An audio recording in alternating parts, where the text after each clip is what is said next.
अगर 2025 में आप यूरोप में अपनी स्टडीज़ प्लान कर रहे हैं और आपको अपनी वीज़ा रिजेक्शन का डर है, तो ये वीडियो आपके लिए। हुआ ये है कि 2024 तक बहुत सारी यूरोपियन जो एम्बेसीज़ हैं, उन्होंने पाकिस्तानियों की स्टूडेंट्स की जो वीज़ा रिजेक्शन है, वो 40% तक इंक्रीज़ कर दी है। इसकी क्या रीज़न है? डेफिनेटली इसकी रीज़न्स में सबसे बड़ी रीज़न स्टूडेंट्स की कॉमन मिस्टेक्स हैं। तो इस वीडियो में हम डिस्कस करेंगे कि वो कौन सी कॉमन मिस्टेक्स हैं जो बहुत ज़्यादा स्टूडेंट्स कर लेते हैं, और इसके अलावा शेंजन जो एम्बेसीज़ हैं, जो यूरोपियन एम्बेसीज़ हैं, उनका माइंडसेट क्या है पाकिस्तानियों को वीज़ा देने के हवाले से, और वो कौन सी टिप्स हैं जिनको अगर आपने कंसिडर कर लिया तो आपके वीज़ा अप्रूवल के चांसेस बहुत ज़्यादा बढ़ जाएंगे। तो वीडियो को लाजमी एंड तक देखें, कोई फजूल बात नहीं है, कोई फालतू बात नहीं है। तो चलते हैं वीडियो की तरफ।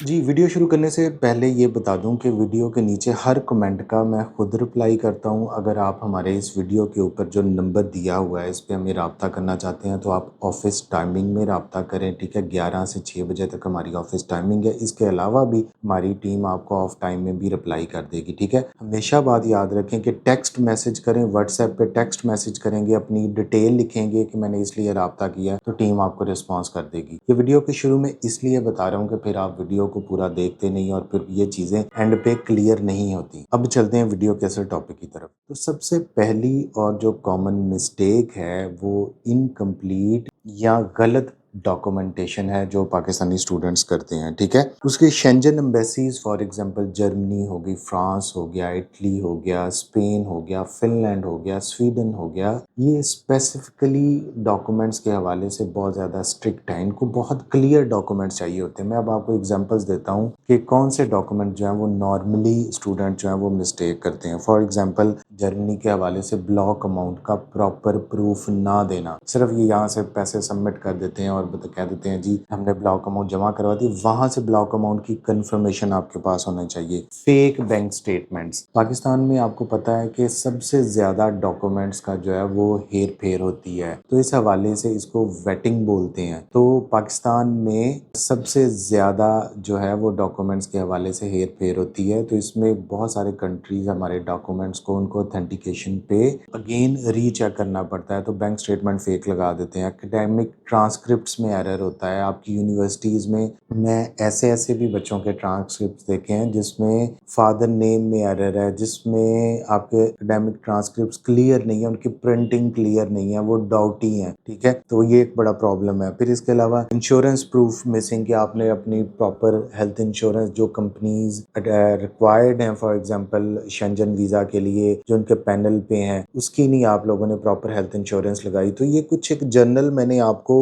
बताया कि आपकी कॉमन मिस्टेक्स जो स्टूडेंट्स करते हैं। इनकम्प्लीट वीज़ा फॉर्म होता है, वीज़ा फॉर्म को प्रॉपरली फिल आउट नहीं करते, ठीक है। आपके डॉक्यूमेंट जो हैं वो बहुत क्लियर और ऑथेंटिकेटेड फॉर्म में होने चाहिए जो आपने एम्बेसीज में अपलोड करने हैं, और उनका स्ट्रक्चर बहुत क्लियर होना चाहिए, उनका स्कैन बहुत क्लियर होना चाहिए। ये कुछ वो कॉमन मिस्टेक्स हैं जो नॉर्मली हर स्टूडेंट जो है वो किसी ना किसी इसमें से कर देता है, ठीक है। अब सेकंड जो बिगेस्ट मिस्टेक है जो पाकिस्तानी स्टूडेंट्स करते हैं, अगर वो स्पेसिफिकली अगर वो स्कॉलरशिप पे अप्लाई कर रहे हैं या सेल्फ अप्लाई कर रहे हैं, तो उनका वीक लेटर ऑफ मोटिवेशन। आजकल आपको पता है चैट जीपीटी और एआई वगैरह के बहुत सारे टूल्स जो हैं वो लोग यूज़ कर रहे हैं। तो स्टूडेंट क्या करते हैं, सिंपली एक स्टेटमेंट लिखते हैं, चैट जीपीटी में पुट करते हैं और वहाँ से एग्जैक्ट कॉपी पेस्ट। तो ह्यूमन राइटिंग में और एआई की राइटिंग में आपको फ़र्क पता होना चाहिए। आपका जो वो लेटर ऑफ मोटिवेशन है, इसमें कोई भी ऐसा फजूल वर्ड नहीं होना चाहिए कि फॉर एग्जांपल आपने इसमें लिखा है कि जी मैं यूरोप में सेटल होना चाहता हूँ, ये कोर्स मेरा ड्रीम है। तो ये सब रेड फ्लैग्स हैं। आपको अपना पता होना चाहिए कि रियल स्टोरी क्या है। फॉर एग्जांपल आपका एकेडमिक बैकग्राउंड क्या है, कि आप उस रेलिवेंट फील्ड के अंदर जा रहे हैं, पाकिस्तान आके वापस आके आप इस फील्ड से पाकिस्तान को क्या फ़ायदा होगा। This is another important point जो आपने अपने स्टेटमेंट ऑफ पर्पस में लिखना है। तो इसको आपने फोकस करना है, इसको आपने अपनी अपनी इनपुट भी चाहिए, आपके कंसल्टेंट की भी इनपुट चाहिए। आपने अपने वर्ड्स में पहले अपना लेटर ऑफ मोटिवेशन जो है वो लिखना है। स्टूडेंट्स इसमें बहुत ज़्यादा रिलाय होते हैं स्टेटमेंट ऑफ पर्पस पे। फॉर एग्जांपल यूके का काम चल रहा है, ऑस्ट्रेलिया का चल रहा है, तो जो कंसल्टेंट एडमिशन टीम मेंबर है उसके पास ऑलरेडी एक लेटर ऑफ मोटिवेशंस का पूरा बैंक है, तो उसने वहां से उठाना है और सिंपली आपके नेम वगैरह चेंज करके उसको अपलोड कर देना। This is not a right way. आपको अपना प्रॉपर मोटिवेशन लेटर कम से कम उसको पढ़ें। अगर कंसल्टेंट से भी काम करवा रहे हैं, देखिए मैं एक बात हमेशा कहता हूँ कि जितनी एफर्ट आपने खुद लगानी है, कोई भी कंसल्टेंट उतनी एफर्ट आपके लिए आपके केस में नहीं लगा सकता, ठीक है। तो आपको साथ में अपने बंदे रहना चाहिए। तीसरी जो कॉमन मिस्टेक्स है जो बहुत ज़्यादा एम्बेसीज इसको कंसिडर करती हैं, वो फाइनेंशियल प्रूफ्स में गलतियाँ हैं। फॉर एग्जांपल जर्मनी ने लास्ट ईयर मोर देन 3000 जो है वो पाकिस्तानी एप्लीकेशंस को फाइनेंशियल प्रूफ का प्रॉपर प्रेजेंट ना करने की बेस पे रिजेक्ट कर दिया, ठीक है। शेंजन कंट्रीज़ ये बहुत क्लियर में प्रूफ चाहती हैं, ये जानना चाहती हैं कि आप वाकई रियल में अफोर्ड कर सकते हैं बाहर जाने के लिए। आपके पास जो प्रूफ ऑफ फंड्स है, आपकी जो फाइनेंशियल सिचुएशन है, ये आपको अलाउ करती है कि आप बाहर जाके अपनी स्टडीज़ पूरा कर लें। सबसे पहले जब आप अपनी एप्लीकेशन सबमिट करते हैं, आपकी वीक प्रोफाइल है, तो एम्बेसी को यही लगता है कि ये बच्चा स्टडी करने नहीं बल्कि सेटल होने के लिए जा रहा है, और यही रियलिटी है। आप पिछला देख लें, आपके पास जो स्टूडेंट्स भी गए हैं वो वापस नहीं आते। दे हैव देयर प्लान्स कि वो वहाँ पे सेटल हो जाते हैं। कुछ तो अपनी एजुकेशन भी पूरी नहीं करते और वहाँ पे स्किप हो जाते हैं और दूसरे कंट्रीज़ में चले जाते हैं। हमारे पास ऐसे एग्जांपल्स हैं, ठीक है। तो इसमें जो कॉमन मिस्टेक्स है कि लास्ट मिनट में फ़ंड ट्रांसफ़र करवा लेते हैं उस जिसकी बैंक स्टेटमेंट लगानी है। फॉर एग्जांपल कल आपकी वीज़ा अपॉइंटमेंट, एक वीक पहले आपके अकाउंट में फ़ंड्स आ रहे हैं, उससे पीछे आपका अकाउंट बिल्कुल खाली है। तो ये एक बड़ी सस्पिशियस ही एक्टिविटी है कि पीछे आपके पास कोई पैसे नहीं और एकदम अभी पैसे आ गए हैं। No source of income explain नहीं होता कि आपने कहाँ से आपके पास फंड आया है, कैसे ये 30 लाख अगर अकाउंट में आया, 25 लाख आया, तो ये इसका सोर्स क्या है, ठीक है। स्पॉन्सर जो जिसको आपने शो किया, बड़े भाई को किया, फादर को किया, उसकी प्रोफाइल को आपने क्लियर नहीं किया। आपने लिख दिया है कि आपके भाई ने आपको स्पॉन्सर किया, फादर ने किया, लेकिन वो क्या करते हैं आपके भाई, क्या करते हैं आपके फादर, वो कोई ऐसी नॉन पर्सनैलिटी तो नहीं है। फॉर एग्जाम्पल आप एलन मस्क या बिल गेट्स के तो आप बच्चे नहीं है कि सारी दुनिया को पता है। Definitely you have to mention your sponsor source of income, ठीक है। ब्लॉक अमाउंट फेक और अनवेरीफाइबल, तो ये एक ऐसी मिस्टेक्स हैं जिसमें बहुत ज़्यादा बच्चे जो हैं वो कॉमन मिस्टेक करते हैं। और दूसरी एक और बहुत बड़ी रीज़न, आपने किसी ऐसे बैंक की bank statement they the, for example national bank की आपने दे दी, तो वो तो किसी ईमेल का जवाब नहीं देंगे। अगर आपने सरकारी बैंक में रख लिया, आपने कोई सेविंग ट्रस्ट किसी बैंक वगैरह की, कोई माइक्रो फाइनेंस की कोई आपने बैंक स्टेटमेंट अटैच कर दी, और ऐसे हमारे पास केसेस आए हैं जिसमें फॉर एग्जांपल बच्चों ने यूके के लिए किसी माइक्रो फाइनेंस बैंक या सेविंग्स अकाउंट, या आप इवन कहते हैं कि फंड्स आपके जो है वो वहाँ पे जिसको कहते हैं कि आप उससे निकलवा नहीं सकते, ठीक है ना। करंट अकाउंट हमेशा होना चाहिए जिसमें आपकी फ्लेक्सिबिलिटी हो कि आप जब चाहे उसमें से पैसे निकलवा लें। आपके कोई बॉन्ड नहीं होने चाहिए, कोई इस तरह की कोई भी आपकी बैंक स्टेटमेंट नहीं होनी चाहिए जिसको ईजिली बैंक जो है वो वेरीफाई ना कर सके। जब भी आप अपनी बैंक स्टेटमेंट दें, अपने रेलेवेंट बैंक ब्रांच से, मैनेजर से ये बात कह दें कि अगर आपको कोई फाइनेंस एम्बेसी की तरफ ईमेल आती है तो आप उसको प्लीज़ क्रॉस वेरीफाई करें या इसको ईमेल को अप्रूव करें कि हमारे ये इसी रेलेवेंट बंदे के जो है वो फंड्स पड़े हुए हैं। अब एक और जो सबसे बड़ी मिस्टेक्स है वो रॉन्ग कंट्री की भी सिलेक्शन है, ठीक है। रॉन्ग कंट्री की सिलेक्शन इतनी बड़ी मिस्टेक है, ये सारी जो एफर्ट है उसके ऊपर जो है वो पानी फेर देती है, ठीक है। अगर आपने कुछ ऐसे कंट्रीज जिनकी पाकिस्तानियों के लिए बहुत कम वीज़ा रेशियो है, बहुत ज़्यादा रिजेक्ट करते हैं, स्टूडेंट वीज़ा बहुत ज़्यादा रिजेक्ट करते हैं, तो आपने वहाँ पे अप्लाई नहीं करना। इसकी मैं कुछ एग्जांपल्स हैं। पोलैंड की वीज़ा रिजेक्शन बहुत ज़्यादा है, ठीक है। ग्रीस की वीज़ा रिजेक्शन बहुत ज़्यादा है। बच्चे पुर्तगाल का पूछते हैं, उसकी भी कोई वीज़ा रेशो इतनी अच्छी नहीं है। फिर जो कंट्रीज़ अभी रिसेंटली शेंजन जोन में दाखिल हुए हैं, फॉर एग्जांपल रोमानिया है, एस्टोनिया है, बुल्गारिया है, या इसके अलावा माल्टा है, या छोटे कंट्रीज़, ये कंपैरेटिवली कोई इतनी अच्छी डेस्टिनेशन नहीं है जिनकी एम्बेसी स्पेसिफिकली पाकिस्तान में है। पाकिस्तान में इटली को आप देख लेंगे तो आपकी वीज़ा अपॉइंटमेंट पे आप फंस जाएंगे। जर्मनी में भी वीज़ा अपॉइंटमेंट है।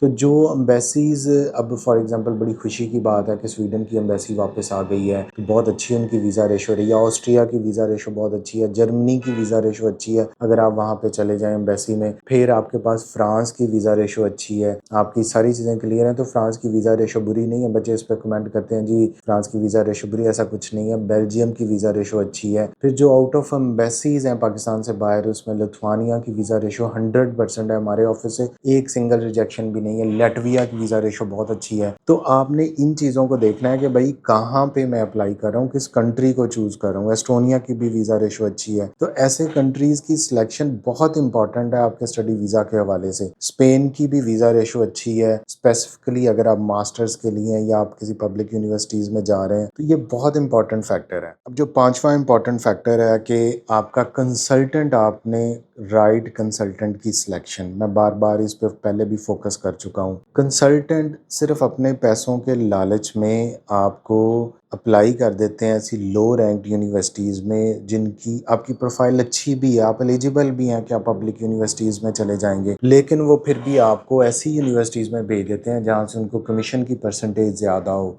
जो कंसल्टेंट भी आपसे लो पैसे ले रहा है, कंसल्टेंसी फीस 30,000, 40,000, 50,000 ले रहा है, तो उस पर समझें कि उसकी कोई कहीं ना कहीं पे उसने आपको कंप्रोमाइज्ड किया है। ये बात जहन में रखें। किसी का नहीं दिमाग खराब के 30,000 में, 40,000 में आपको बाहर भेज दे, उसको बस वही पैसे आने हैं। यूके में एक बच्चा जाता है तो उसमें ठीक ठाक इनको पैसे आते हैं क्योंकि यूनिवर्सिटीज़ कमीशन देती हैं उसकी परसेंटेज की बेस पे। यूरोप में भी जो हल्की यूनिवर्सिटीज़ हैं, जो प्राइवेट यूनिवर्सिटीज़ हैं जिनकी फीसें ज़्यादा हैं, एजेंट्स को हैं, वो कमीशन देती हैं कंसल्टेंट्स को। तो देखें कि कंसल्टेंट कहाँ के लिए आपको, अगर आप कंसल्टेंट को कहते हैं कि मैं इस यूनिवर्सिटी में बताऊँ तो आप क्या अप्लाई कर देंगे। अगर कंसल्टेंट जवाब देता है कि नहीं जी फलां फलां, तो वो कंसल्टेंट ठीक नहीं है, वो एक रॉन्ग नंबर है। तो इस हवाले से बहुत ज़्यादा आपको जो है वो पता होना चाहिए कि किस कंट्री में अप्लाई करना है। फॉर एग्जांपल जर्मनी में आप जा रहे हैं तो आप डेफिनेटली पब्लिक यूनिवर्सिटीज़ में करेंगे। जर्मनी को बहुत कम कंसल्टेंट करते हैं क्योंकि वहाँ पे एजुकेशन ऑलमोस्ट फ्री है। बहुत ज़्यादा फॉर एग्जांपल मैं कुछ देता हूँ कि फ्रांस के हवाले से कंसल्टेंट 30,000, 40,000 चार्ज कर लेते हैं, लेकिन वो ब्लैक लिस्टेड ऐसी यूनिवर्सिटीज़ में अप्लाई करते हैं। पोलैंड का एक्सपीरियंस रहा है, इंटरनेशनल यूरोपियन यूनिवर्सिटी इस तरह के नाम से कोई यूनिवर्सिटी थी, उसमें बच्चों का अप्लाई जो है वो करते रहे हैं, हालांकि वो ब्लैक लिस्टेड यूनिवर्सिटीज़ थी। माल्टा की कुछ फेक यूनिवर्सिटीज़ हैं जहाँ पे लोग अप्लाई करवा देते हैं। तो हमेशा याद रखें कि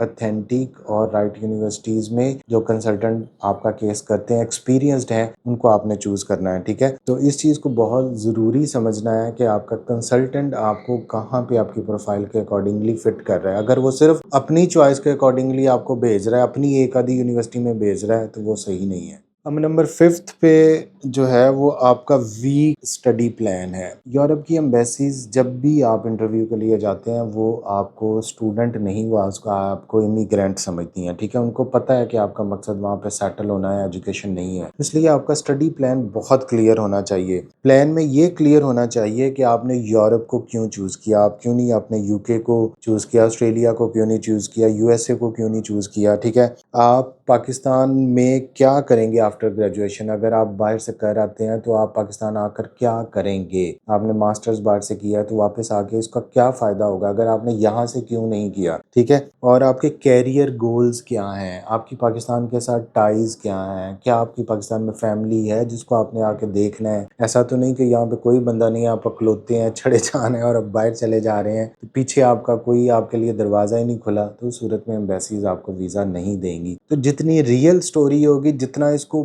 देखें, जब भी आप बाहर जाने का सोचते हैं अपना माइंड जो है वो हमेशा स्टडी वीज़े की तरफ रखें, स्टडी वीज़े की तरफ सोचना शुरू कर दें। सिर्फ ये देखें, बाकी ख्वाब सारे पीछे छोड़ दें कि जी मैंने स्किप हो जाना है, मैंने कज़न के पास चले जाना है, क्योंकि फिर आपकी इंटेंशंस, आपकी मोटिवेशंस वीक हो जाएंगी, आपको वही ख्याल आएंगे, आप इसको लाइट लेंगे। सिर्फ स्टडी के बारे में सोचें, बाकी सारी चीज़ें सेकेंडरी हैं। जब आपको वीज़ा मिल गया, आप वहाँ पे चले गए, तो आपके पास ऑप्शंस हैं कि आप जो आगे में फ्यूचर गोल्स को सेट कर सकें। ये एक बहुत इंपॉर्टेंट चीज़ है। तो पाकिस्तानी स्टूडेंट अगर इन चीज़ों को कंसिडर कर लें, ये जो मैंने मिस्टेक्स इस वीडियो में बताई हैं, अगर इनको क्लियर कर लें तो आपके वीज़े के बहुत ज़्यादा चांसेस बढ़ सकते हैं। अब मैं दोबारा से एक छोटा सा इसको रिपीट कर दूं कि आपको कौन सी चीज़ें आपकी क्लियर होनी चाहिए। आपके डॉक्यूमेंट्स जो हैं वो प्रॉपर होने चाहिए, आपका एसओपी ओरिजिनल होना चाहिए, आपकी फाइनेंशियल रिक्वायरमेंट्स पूरी होनी चाहिए, क्लियर होनी चाहिए, कंसल्टेंट आपका एक्सपीरियंस्ड और जेन्युइन कंसल्टेंट होना चाहिए, और आपका स्टडी प्लान जो है वो वेल ऑर्गेनाइज यूटिलाइज्ड होना चाहिए, ठीक है। अगर आपको फर्दर कोई भी क्वेश्चन है या आप कुछ पूछना चाहते हैं तो आप इस वीडियो के नीचे कमेंट कर सकते हैं, I will reply to that. और इसके अलावा भी हमारे चैनल पे बहुत सारी ऐसी वीडियोज़ हैं जिसमें मैंने स्पेसिफिकली पाकिस्तानी स्टूडेंट्स के लिए यूरोप स्टडी वीज़ा के हवाले से इंफॉर्मेशन प्रोवाइड की है। Thank you so much.